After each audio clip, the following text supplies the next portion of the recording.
Welcome to Textile Update, the podcast where we can share our passion for textiles, fibers, and yarns. This is Gwendolyn Hustvedt. This is the first of 3 episodes that focus specifically on dyeing. Not dyeing. Dyeing with dyes. That kind of dyeing. Let me tell you, this is one of my favorite topics to teach about. I haven't taken entire semester-long courses in dyeing, dye chemistry or dye methods, 18th and 19th century printing techniques just for a semester. So it is pretty hard to cram so much love into a few episodes. However, I think it might be best to save quite a lot of it for a more in-depth discussion later and make sure I just hit the high points so that you feel really confident that you're making smart decisions when you're thinking about dyeing or understanding, well, what is it that you're looking at? So I really want to approach this topic from a very functional perspective, right? You're a person who may be receiving products or ordering products that are dyed or printed. What do you need to know? So that's where I'm going to go, even though I could go a lot deeper. But as always, I'm going to start with some of the history. Right. Natural colorants have been historically used for millennia. Human beings have been using natural colorants until synthetic colorants were invented. And then we began to use synthetic colorants. And synthetic colorants were invented in the 1850s, and they were invented, at the same time as we were beginning to invent all sorts of other chemicals. And so synthetic dyes, in some cases, synthetic dyes are actually us just having solved the secret to what is it in the plant that's actually creating the color, and then can we synthesize that in the lab. All right, so indigo leaves could be used to make this dye material, but we have to have vast planted fields full of indigo to produce enough of the dye to make enough products for everyone who wants them. This requires land that could be used for food production, requires labor that could be used to be producing food or doing something else useful. If we can set up a facility that can process the waste products from the coal or petroleum industry to produce synthesized indigo, then why use up all the farmland that way, right? So that was the thought behind synthetic colorants. And then, of course, there's all the fun of thinking, could I actually design a chemical that has a certain color, a color that never occurred in nature, or maybe only occurred in nature in butterflies, for example, but that we could actually find a way to synthesize. So natural colorants typically come from plants, come from insects, right? So cochineal comes from a type of lice and produces this very vivid red lac insect. So that's where the word lacquer comes from. It can come from shellfish, right? So certain types of shellfish, or even from minerals. So all of the ancient old master oil paintings and other things were using ground up minerals as naturally occurring colorants. And there are some really great books on this subject. This is a whole area that's really worth investigating. A lot of people, when they get into dyeing, they discover that there's something fun about the processing part of using the natural colorants, sort of the unpredictability of it, kind of the kitchen chemistry feel of it, whereas the synthetic colorants just produce the same color every time, and sometimes the colors can feel, kind of sterile. And so I understand why a lot of people really enjoy using natural colorants. I like to use synthetic colorants in my silk painting because I get very repeatable performance. So I can have a design idea and practice it over and over, and I can be learning about the materials I'm using. I do watercolor painting, and there are synthetic colorants in watercolor painting. Some of the most gorgeous watercolors these days come from pigments that have been synthesized in a laboratory, and I really enjoy those as well. Overall, synthetic colorants are more level. They bond more directly with the dyes, with the fibers, which means we don't have to use a lot of additional auxiliary chemicals. This is something they don't really talk about when they talk about natural dyes. All of the additional materials or other chemicals, salt, acids, heavy metals that might need to be used to make the small part of the plant that was actually had any kind of color in it bond with the fabric. And so it's nice to have that sort of repeatable, we call it level, uniform dyeing appearance. And then the other thing that's great is that colorants that bond well with the fabric aren't going to wash away. We call this fastness. They've bonded fast to the fabric. And that means in the long term less pollution because the dye isn't washing away every time we launder with it. In fact, low impact dyes can be bonded to the fabric without using any heat, so the carbon footprint is much lower than dyes that require a lot of heat. They can be attached to the fabric without any additional auxiliary chemicals, right? And so low impact fabric, we can make the dye liquor, we can calibrate it precisely for the weight of the fiber being used, and when we're finished, the wastewater runs perfectly clear because we did a good job with the chemistry on that. So there are cases where synthetic colorant that's been properly calibrated produces less pollution than any naturally sourced dye material that still needs a lot of help to do the job. And last but not least, synthetic colorants are less expensive because we didn't have to pay for the land and the agriculture and the labor. And so pound for pound, it costs less. All of those are reasons why synthetic colorants have won out. Have we invented some very dangerous synthetic colorants? Why, yes, we have. But there's whole categories of dyes that aren't used anymore because of the fact that long-term it turns out they were problematic. Cancer. But there are others that have turned out to be really wonderful and give us the brightly colored and beautiful and artistic world we know today. Another way that we can split up colorants is to think about whether they're dyes or pigments. Simply put, a dye are small, very soluble particles, molecules that go into solution in water, versus pigments that are large and insoluble, so ground up rocks. The dyes have a strong affinity for the fiber, which means that they actually form a dye-fiber bond. It's a chemical bond of some type. Now, some bonds are better than others. We'll talk about this in a minute. Pigments, on the other hand, have no affinity. They're just a little tiny rock, and so we end up basically gluing them on, which means they're going to be less durable, less fast. They will rub off. Typically, we use dyes in dyeing and we use pigments in printing. But of course, we can use dyes in printing and we can dye with pigments, right? So it's not an exact one-to-one match, but typically dyes are the colorants that we use mostly in dyeing are dyes, and the colorants we use in printing are pigments. Certainly, printing of artistic material, printing textiles, we can use pigments as well.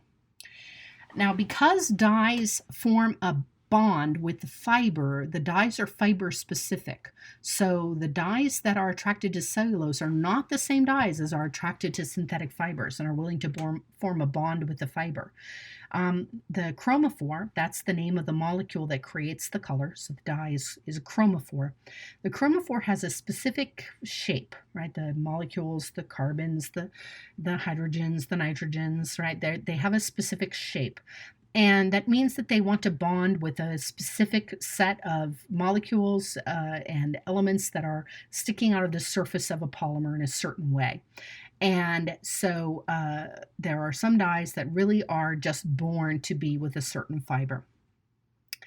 Cellulose dyes, we have 5 main categories of dyes that work with cellulose dyes.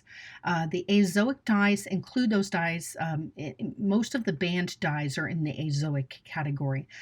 So I'm not really going to get into them much further except to say that with azoic dyes, you just want to double check that you're not getting a dye that's been banned in some part of the world because of concerns it causes cancer.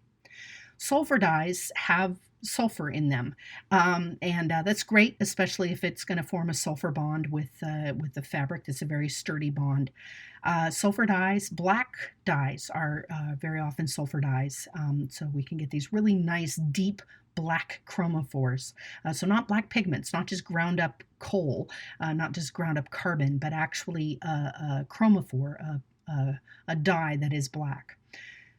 Sulfur dyes, because they have the sulfur in them, they do create a problem with fabrics called sulfur tendering, which I'll talk about in a later episode, which is why if you've ever seen a detergent that is designed specifically to use with your black textiles, that's because they're designed to neutralize this tendency in the sulfur dyes and help them remain well bonded to the fabric. So if you love your black garments, if you're a goth, for example, then it's worth investing in that special detergent just for black products. It will help them stay blacker longer. Vat dyes are a category of dyes that use oxidation and reduction as part of the dye process. Indigo is an example of a vat dye. So we reduce the dye into its reduced state, and that kind of sets it up. It's ready to do chemistry when it's been reduced, so an electron's been removed. And so the vat dyes, we have to be very careful about their exposure to oxygen. As soon as they oxidize, then they form their permanent bond. So indigo is a vat dye, and the indigo pot will form a surface on it, kind of a scum or a skin, and that skin will be blue, indigo blue. But if you peel the skin away and actually look down into the vat, the reduced form of the indigo is kind of a milky opalescent green white. We call that leuco, actually, like leukocytes for white. So if you dip a textile into an indigo vat, you break the skin or the surface with a spoon and then plunge the textile down into it. The moment that you pull it out, it actually doesn't look blue yet. It turns blue as it's exposed to air. So this brings up something that really annoys me a lot. Denim manufacturers act like distressed denim or faded denim is a fashion trend. It's not a fashion trend. It's actually their manufacturing decision. So denim is made by dyeing warp yarns right before they're woven. And so because the filling yarns are white, the warp yarns are dyed. And to really get something, a nice dark, even indigo blue, to have the dye penetrate all the way through the fiber and really bond completely, you should be taking your time. Places that do really good indigo dyeing historically may have left the textile in there for an hour and then pulled it out and let it be exposed to oxygen for 24 hours and then plunged it back into the vat. In West Africa, places where they do indigo dyeing, the vats are actually underground, kind of an underground cavern with a little tiny hole up at the top, and the indigo is reduced using a fermentation process, so it's all a bit stinky. And you take the wooden lid off the top of this hole in the ground and use a big long stick to shove the textiles down in there, and then you fish them out after a while and hang them over trees and on lines and let them oxidize thoroughly and completely. So to do a good job with dyeing denim, you need to take your time. But time is money. Time is the one thing that these denim producers don't want to spend. They want to get to market quickly. So they dye the product in a half dyed method where there's plenty of indigo on the surface that isn't actually bonded to any fibers. It's just laying there. And the first time that it's laundered, that indigo just washes away, leaving the fabric looking faded. Where did all that indigo go, right? It went into the laundry somewhere. It went out into the water as wastewater, whereas as pollution, basically. Whereas if it had been bonded thoroughly and completely and carefully, it would have never ended up as pollution, and the denim would have remained a nice, deep, dark indigo color. So they're doing a half dyed method, and they're telling you that it's a fashion choice. But come on, what's fashionable for 30 years, right? There's a reason behind it. The very low impact dyes that are very popular are called reactive dyes, and that gives you a clue. They react very strongly with the cellulose polymers and bond well. So reactive dyes are a great choice if you're dyeing and really want to reduce the amount of pollution that you're producing and you want to make sure that the dye stays the same color for a long time. Reactive dyes are your choice. Direct dyes don't use the same covalent bonds with the fibers. Direct dyes are very large chromophores. It's kind of like they're depending on gravity to stay attracted to the fiber. So the polymers are kind of like, oh, yeah, we like having you around. You're kind of big, right? So, you can stay. We'll bond with you. Van der Waals bonds, for example, Van der Waals forces, right? Not even a bond, really. Yeah, they're not as color fast. We're not a big fan of direct dyes. Now, protein and nylon dyes both can be dyed with reactive dyes, but acid dyes are really the best for those. Hydrophobic fibers will use a hydrophobic dye. The disperse dye is a hydrophobic dye. These need to be dyed at higher temperatures, so we'll typically use kind of a pressure cooker setup with them. And then, of course, the dye that was invented by Perkins in 1850 was a beautiful, brilliant purple in the test tube. But when he dipped the silk in, he was kind of disappointed, right? It ended up a dusky color that ended up being called mauve, even though in the test tube it was brilliant, bright, fluorescent purple. Well, it turns out that that dye was a basic dye that was waiting for us to invent the fiber, the acrylic fiber that really goes with that particular dye. So the basic dyes produce colors we had never actually seen before, and colors that don't occur in nature, and opened up a whole new world of color. And some of these dyes are were used in paints for the first time, and really ushered in a new era of painting. I can imagine how exciting it was when artists were realizing that literally they could depict the world in a different way, paint things that they saw better, but then also things that we never had even seen, like fluorescent colors. So here's a really interesting thing to try and explain to people. The chromophores create a color by reflecting the wavelengths of light into our eyes. And this depends on the shape of the chromophore. There is not, in fact, a chromophore that can produce every possible, mathematically possible shade of color. So there was a time when people were really into color theory that was based on physics, right? Ironically, some of this color theory happened just before we started discovering these new synthetic chromophores. And I think people imagined at that time, as they were coming up with color theory, that we would eventually just somehow be able to synthesize chromophores that produced every single color that could possibly exist. But it turns out we haven't been able to do that. There's just some colors missing. In some cases, we have 2 or 3 chromophores that make a color that our eyes can't tell apart, even though a more sensitive instrument, a detection instrument, can tell them apart. And in other cases, there are places where we think there should be a color there, but for whatever reason, they're just the chemical that makes that particular reflection of light just doesn't exist. So we can see things in life, in film, using light, using theories related to color that we don't actually have the dye that will bond to the fiber that is the product that we're trying to make. We can say, I want something that looks like that butterfly, and we can mood board that all we want. But if the chromophore that bonds to cellulose doesn't exist, then we're just not going to have that color. And there may be colors that we can produce in basic dyes that will bond to acrylic that we can't produce in reactive dyes that will bond to protein, nylon, or cellulose fibers. And that limits what we can do. So sometimes designers are choosing fibers based on what colors they can get for them, not based on any other properties. But who are we to say that's wrong? Color is an incredibly important part of our experience of textiles, of the world around us. And so it's worth it at some point to explore, well, what are the colors available for this particular fiber in this particular dye stuff? And then what can I do with it? And what will I do when I realize that I can never have the particular color that I want?